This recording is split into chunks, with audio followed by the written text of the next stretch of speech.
Ndugu waandishi, kuna klipu inatembea na imetrend sana kipindi hiki cha uchaguzi. Hii klipu labda niwawekee hapa msikie anachokiongea Mama Abdul. Klipu hii ni hotuba yake ya tarehe 22 Januari 2024 kuhusu uchaguzi wa 2024 na 2025 na Jeshi la Wananchi. Hebu msikilizeni wenyewe anachokisema hapa. Ombi langu kwenu ni kwamba mwaka huu na mwakani tunaelekea kwenye chaguzi za nchi, na hapa ndipo usalama mkubwa ndani ya nchi unapotakiwa kuangaliwa kwa ukaribu zaidi.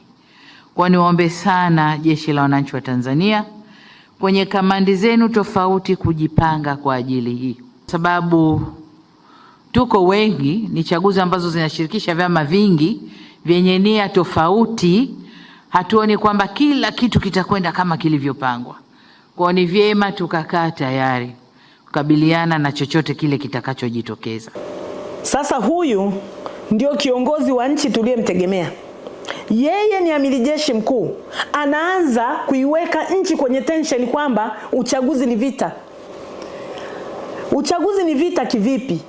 Tumekuwa tukifanya chaguzi tangu vyama vingi vimeingia 1995, kulikuwa ni uchaguzi wa amani.